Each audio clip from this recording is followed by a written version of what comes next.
Usai menangkap Peggy, polisi masih harus membuktikan peran Peggy yang disebut sebagai otak pembunuhan kasus Vina. Pasalnya sejumlah saksi muncul menguatkan alibi Peggy yang menyebut dirinya berada di Bandung saat Vina dan Eki tewas dibunuh. Apakah harus ada audit investigasi ulang dalam kasus yang sudah berlalu selama 8 tahun silam ini? Kita bahas bersama kuasa hukum Peggy, sudah ada Ibu Sugianti, psikolog forensik Mas Reza Indragiri, dan juga komisioner dari Kompolnas Pak Albertus Wahyu Rudanto. Selamat sore Pak Wahyu, Mas Reza, dan juga Ibu Yanti. Terima kasih sudah bergabung bersama kami di Kompas Petang. Saya ke Bu Yanti terlebih dahulu. Bu Yanti, apa update atau perkembangan terbaru setelah Peggy ditetapkan sebagai tersangka? Ini ayah Peggy pergi ke rumah Cirebon. Sudah adakah temuan baru atau informasi terkait hal ini? Ayah Peggy ke Cirebon itu hanya urusan keluarga. Kalau untuk perkembangan terbaru mungkin setelah press release-nya di kepolisian dengan hilangnya dihilangkannya 2 DPO dengan kata-kata DPO tersebut tidak berubah menjadi 1 DPO, itu sangat mengagetkan kita semua sebagai selaku tim hukum, bahwa sesuai dengan sesuai dengan putusan pengadilan bahwa di dalam pengadilan yang sudah inkrah itu DPO ada tiba-tiba 2 DPO setelah press release kepolisian di Polda Jabar mengatakan bahwa DPO yang 2 kan tidak ada dan Peggy hanya DPO satu-satunya. Kemungkinan kalau DPO itu dikatakan fiktif, kemungkinan Peggy juga fiktif kalau menurut analisa kami.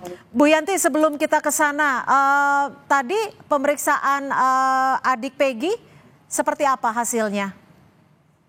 Adik Peggy mengatakan apa adanya yang sebenarnya dia ketahui, karena saat itu kejadian di tahun 2016 adik Peggy itu masih berumur 12 tahun, dia masih kelas 6 SD. Dia mengetahui bahwa Peggy saat itu memang tidak ada di rumah, tidak ada di tempat saat kejadian di tanggal 27 Agustus 2019. Peggy memang sedang bekerja sebagai buruh bangunan di Bandung. Itu keterangan yang disampaikan oleh Lucy kepada kepolisian, karena saat itu mungkin dia masih kecil dan dia mengatakan apa adanya. Bu Yanti, ini kan Peggy mengatakan bahwa ia bukan pelaku karena saat itu tidak berada di Cirebon. Ini juga dikuatkan oleh salah satu rekan Peggy. Lalu dari kuasa hukum sendiri, pembuktian apa yang sudah disiapkan dan langkah hukum apa yang akan dilakukan? Kami sedang mempersiapkan untuk melakukan pra-peradilan karena maksudnya adalah penetapan tersangkanya itu tidak adalah bukan pelaku yang sebenarnya. Jadi dengan adanya ditetapkan dikatakan 2 DPO itu hilang, kami mungkin kuat untuk membuat gugatan pra-peradilan terhadap penangkapan tersangka yang kami kan tidak sah. Dan bukti yang akan kami sampaikan mungkin nanti ada bukti beberapa mengetahui keberadaan Peggy di saat itu, saat kejadian. Kemudian kami juga pencatatan pembayaran gaji untuk Peggy dari itu. Pencatatannya hanya sebuah kertas kecil, tapi menunjukkan Peggy pada tanggal 27 Agustus masih berada di Bandung dan masih menerima gaji dari majikannya. Bu Yanti, ini kan ada visual atau rekaman saat ayah Peggy ke rumah Cirebon. Apa yang akan diambil di sana? Dan ayah Peggy ini ke rumah Cirebon bersama siapa? Kuasa hukumnya, betul? Dan bukti apa yang disiapkan oleh ayah Peggy ini?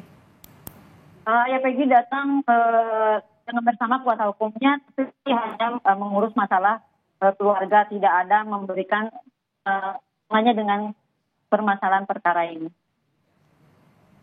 Baik, saya ke Mas Reza. Mas Reza, apa yang bisa Anda baca terkait perkembangan kasus ini? Menurut Anda, dengan adanya penetapan tersangka, setelah itu DPO jadi 1 orang, apakah kasus ini menemukan titik terang atau justru mengalami kemunduran? Sejak awal saya tidak menganggap bahwa mencari DPO merupakan kerja yang harus diprioritaskan. pihak Polda Jabar masih punya tanda petik hutang untuk menjawab pertanyaan tentang bagaimana DNA yang tidak dilakukan uji saintifik bisa berujung pada simpulan bahwa sudah terjadi perkosaan yang pelakunya adalah si A, si B, si C, si D. Padahal sekali lagi di Reskrimum sendiri yang menyatakan bahwa tidak dilakukan uji DNA. Demikian pula kita jangan sampai lupa tentang tanda petik PR kedua, yaitu untuk memastikan apakah ini sungguh-sungguh merupakan pembunuhan ataukah kecelakaan sebagai penjelasan tentang meninggalnya almarhumah Vina dan almarhum Eki. Dua PR ini mudah-mudahan tidak ditutup bukunya akibat sekarang kita berbelok berfokus pada masalah DPO.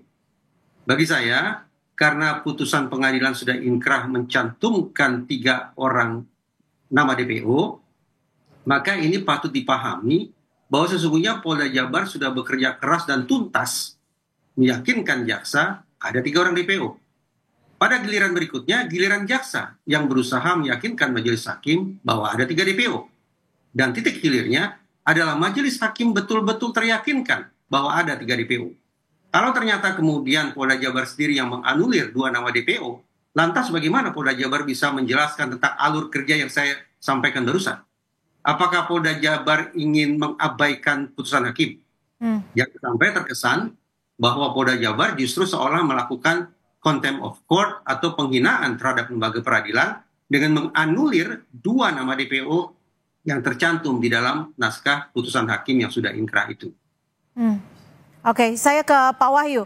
Pak Wahyu, apakah ini artinya akan ada tuntutan ataupun desakan terkait dengan audit investigasi? Karena tadi Mas Reza juga sudah menyebut bahwa jika DPO dikurangkan, artinya ada suatu bentuk tidak hormat terhadap keputusan pengadilan. Ya, sejak awal Kompolnas kan menyarankan itu. Sejak awal Kompolnas menyarankan, ini kelihatannya ada yang salah di awalnya. Karena tadi betul Pak Reza, pernyataan 3 DPO itu kan sudah ada di berkas pengadilan dan sudah sampai ke kasasi. Jadi sudah inkrah. Maka ketika kemudian ini menjadi hilang 2, kami juga mempertanyakan. Nah, tadi banyak pertanyaan, Kompolnas kemana? Kami sengaja kalau kemarin hanya bersurat, kita sekarang datang. Hari ini komisioner kami Pak Yusuf ke Bandung, katanya mau diterima siang atau sore ini, belum ada jawaban resmi. Kita mau klarifikasi karena semakin simpang siur informasi ini, kemudian para ahli hukum juga berpendapat dengan argumen hukum yang saya kira juga masuk akal, karena oleh Pak Reza menghilangkan mengambil kewenangan yang ada di pengadilan. Itu juga kan kami tanyakan sebagai pengawas kepolisian, Kompolnas sejak awal mendesak untuk diadakan audit investigasi. Kita cek sejak awal di prosesnya. Karena kalau sampai masuk ke P21, berarti kan jaksa sudah menyetujui apa yang menjadi temuan penyidikan. Nah ini saya kira kan harus dilurus kemudian sampai hakim memutuskan walaupun BAP-nya dicabut ketika di sidang, tapi kan hakim berkeyakinan bahwa memang ada tindak pidana. Saya kira lebih baik kita mengoreksi yang salah daripada kita kemudian mencari pembenaran atas yang salah. Baik. Saya ke Bu Yanti. Bu Yanti, saat ini sudah mencari bukti-bukti belum untuk memastikan bahwa Peggy saat itu berada di Bandung? Seperti halnya mungkin CCTV. Dan apakah dari kuasa hukum Peggy sempat menanyakan kepada penyidik, apakah sebelumnya sudah ada sketsa wajah dari DPO ini? Itulah yang menjadi kejanggalan. Pada saat ditetapkannya DPO itu tidak ada sketsa wajah, jadi tidak terlihat wajah yang sebenarnya siapa yang menjadi nama atas nama Peggy tersebut. Sedangkan umur Peggy Setiawan dengan apa ciri-ciri yang ada di DPO itu sangat bertolak belakang karena tidak sama. Peggy pada saat ini berusia 27 tahun, sedangkan di DPO itu tertera bahwa Peggy berumur 31 tahun, kemudian berambut hitam, sedangkan Peggy tidak, beralamat di Desa Mundu, dan Peggy Setiawan itu beralamat di Cirebonnya di Desa Kepongpongan. Lalu terkait dengan CCTV?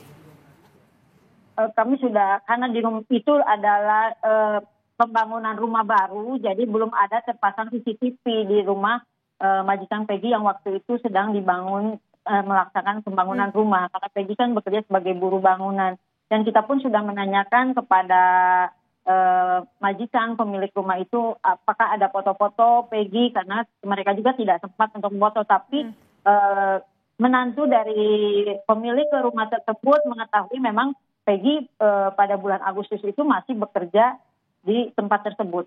Oke, artinya dari kuasa hukum sudah sempat berkomunikasi dengan pemilik rumah yang saat itu dibangun oleh Peggy dan ayahnya ya sebagai pekerja bangunan. Apakah sudah dikomunikasikan? Apakah mereka ini bersedia untuk dihadirkan sebagai saksi jika dibutuhkan? Mereka bersedia, tapi kita tidak tahu. Mudah-mudahan tidak berubah, karena kan kita juga tidak tahu apakah ada konspirasi atau apa.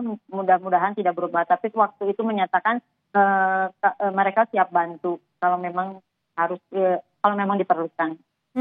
Baik, lalu apakah audit investigasi yang disarankan oleh Kompolnas harus dilakukan agar membuat kasus pembunuhan Vina dan Eki ini lebih terang benderang, dan apa saja yang bisa dilakukan oleh kuasa hukum dan juga pihak kepolisian? Kita masih akan membahasnya usai jeda. Tetap bersama kami di Kompas Petang.